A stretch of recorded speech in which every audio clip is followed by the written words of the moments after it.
Ya pimpinku, oh manisnya penuhlah hiburan surga.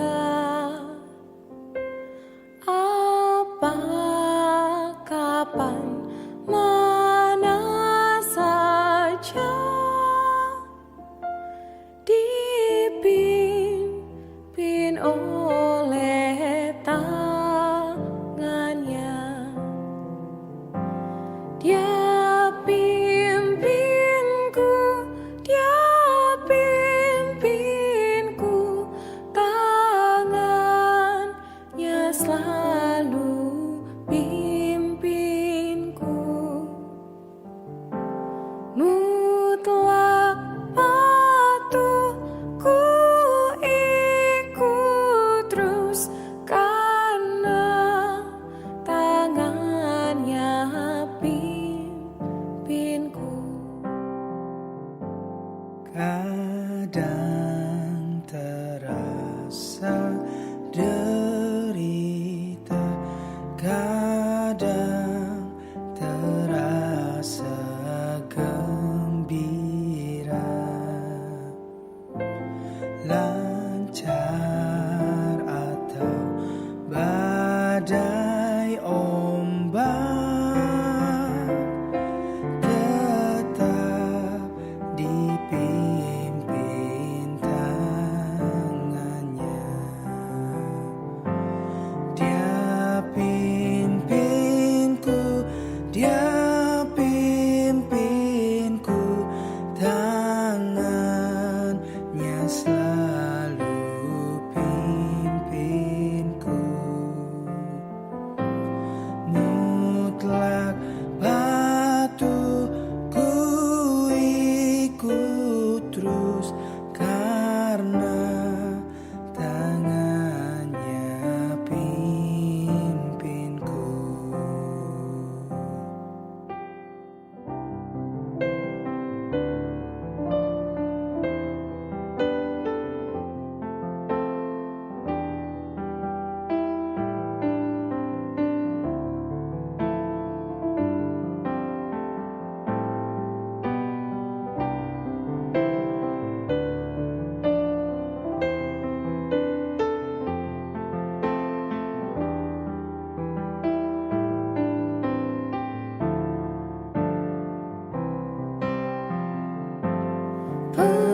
Pegang erat ya Tuhanku, hidupku ikut Kau selalu.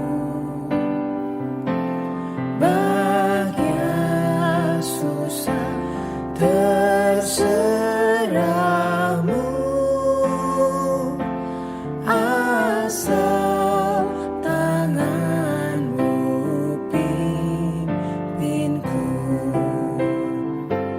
Dia pimpinku, dia pimpinku, tangannya selalu pimpinku. Mutlak patuh ku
Ada 5 gerakan latihan sederhana yang dapat kamu lakukan di rumah untuk memperkuat kakimu sehingga mengurangi risiko tersandung dan terjatuh, khususnya untuk kamu yang lansia.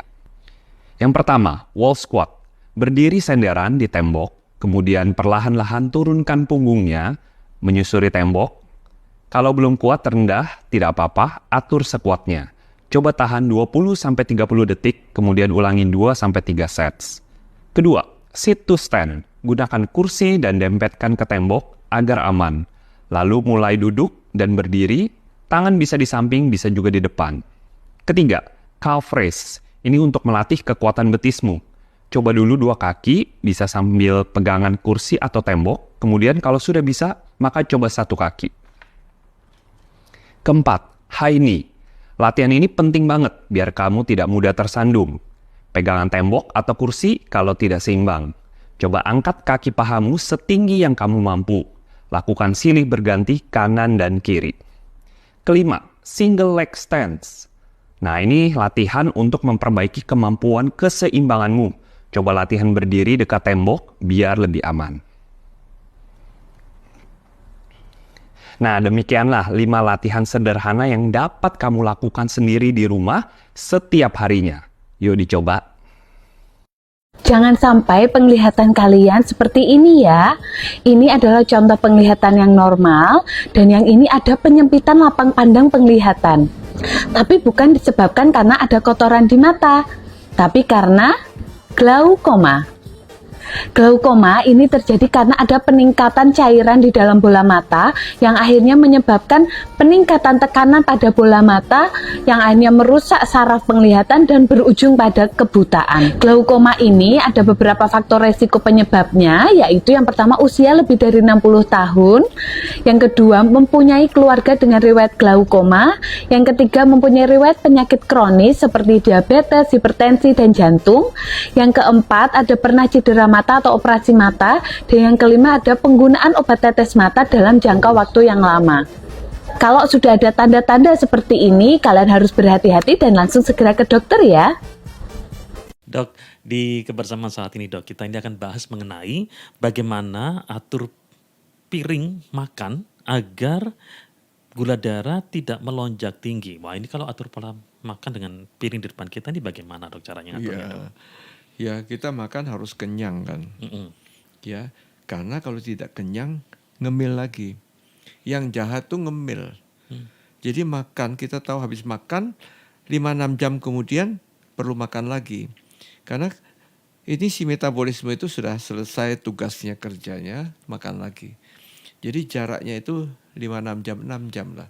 Makan pagi, makan siang, makan malam. Tutup jam 7 malam, siang tutup jam 1 siang, pagi tutup jam 7 pagi.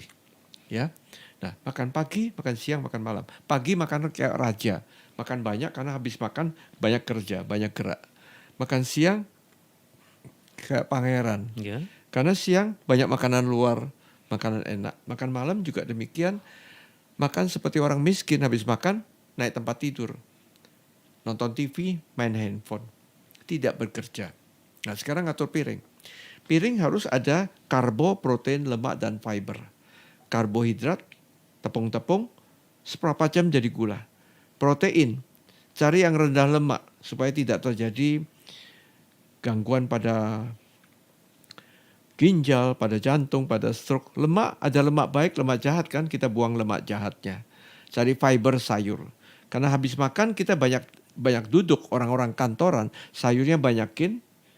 Lalu protein cari yang rendah lemak. Jadi jauhi segala santan, gorengan, mungkin jeroan, daging batasin, seafood udang kepiting cumi kurangin. Kemudian kita juga kuning telur batasin, susu tidak. Kita cari ikan, cari ayam dada, tahu tempe, cari telur, mungkin batasi kuningnya. Nah, itu proteinnya, itu lauknya, itu sayurnya, itu lemaknya. Sayurnya kira-kira setengah piring. Karbonya seperempat di sini. Ya, pagi mungkin nasi 6-7 sendok. Nanti siang kurangin lagi. 4-5 sendok, malam 0 sampai 1 sendok. Nah, makin malam low kalori menjadi lower kalori, menjadi lowest kalori. Tetap selalu low fat lauknya dan high fiber. Kalau bisa sayurnya sampai 50% piring. Jadi piring itu kita bagi 50% sayur, 25% itu lauk yang tadi si sebutkan, ya. Kemudian 25% itu karbonya. Matur seperti ini. Wah, karbo, protein, lemak, fiber lengkap.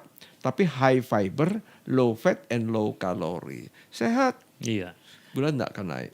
Dok, terima kasih dok. Ini akhirnya kita bisa memahami ternyata piring di depan kita nggak asal langsung taruh saja semuanya, tapi tadi ya 50% fiber, kemudian 25% itu tadi lauk pauknya, kemudian 25% lagi mengenai karbonya dok ya. Nah ini akhirnya kita setidaknya bisa membuat satu pola hidup bahwa mengatur makan di piring yang ada di depan kita, kita memiliki akhirnya hidup yang lebih sehat. Terima kasih dok untuk kebersamaannya.